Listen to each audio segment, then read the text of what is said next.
Hi, everybody. I want to talk to you today about the psychology of haters. Have you ever thought about it? I'm sure you kind of thought about it. It's an international word now. I'm in Italy and people know maybe two English words, hello and haters. Okay, people know haters. I'm like, how do you know the word haters? And they're like, well, we know haters.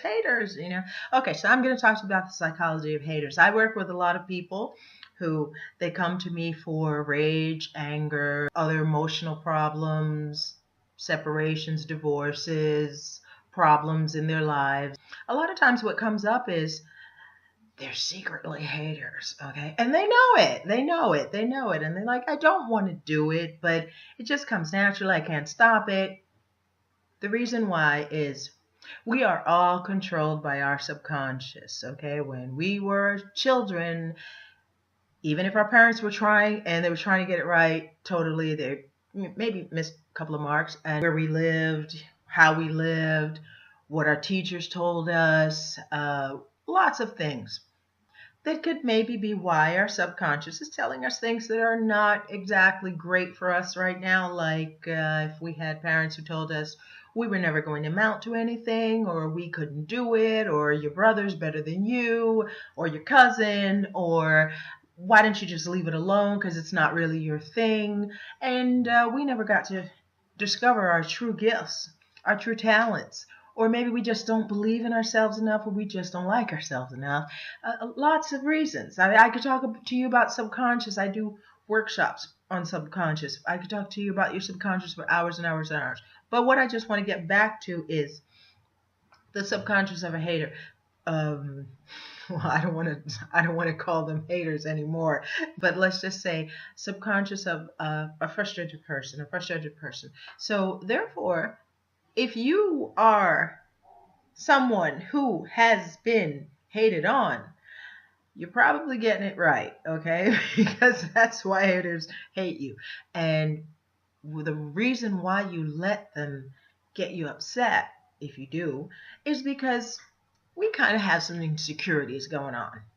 So you get your self-esteem robust and let the haters hate. If you are a hater, know that biochemically you are hindering your health, okay? With negative emotions and hating and frustration and jealousy and envy, we are creating a biochemical nightmare in our body all the time with rage and hate and, lots of things that are going on inside of us. We need to keep our body alkaline. Biochemically, keep your body alkaline. Keep your body not acid, but alkaline. Breathe. When you're hating, you are living in apnea. Okay, you're hating. Yeah, you probably don't think it, but watch someone who's enraged. They're not breathing. And alkaline and oxygenated bodies are the bodies that are least likely to have problems with cancers and tumors and other sorts of cardiovascular diseases. We need to keep our emotions positive. Positive emotions create endorphins, and endorphins create a wonderful positive sensation in our bodies, and it keeps our immune system working in tip-top shape. We need to keep our bodies positive. We need to keep our minds positive, to keep our bodies positive, keep it happy, keep it healthy. And it's not just a phrase, it's actually a biochemical reaction. Okay, so therefore, if you're hating, or if you're just frustrated and you see flaws in everyone else, that's because you are not living up to your true potential. So please give it to yourself, to invest in yourself, and to make sure you understand that you can do maybe a bit more. Maybe you can love yourself a bit more. Maybe you can work on yourself a bit more. Maybe you can permit yourself to believe more in your own dreams and to create that life you really do want to create. Because when people are happy with themselves and they're living the life they really want to, other people cease to exist. Okay? You have absolutely no critique on what is going on in someone else's life. You look at it, but you could care less. That's their life because you're living your own life.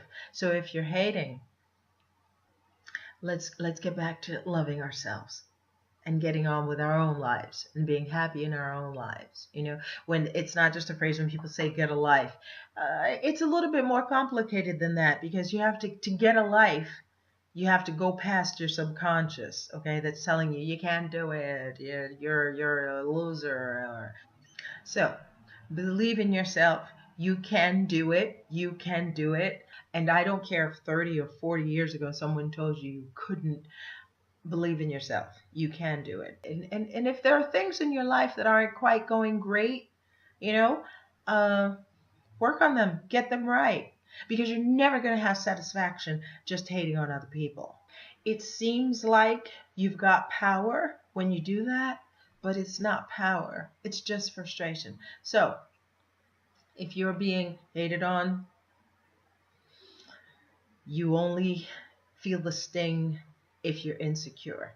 If you're hating, please start loving yourself. Start keeping it happy to keep it healthy. Okay? Bye. You comfort yourself when you're down, and you cheer yourself on when times get a little rough. You are strong. It is okay for you to express your feelings. You will always make it. You are your number one fan.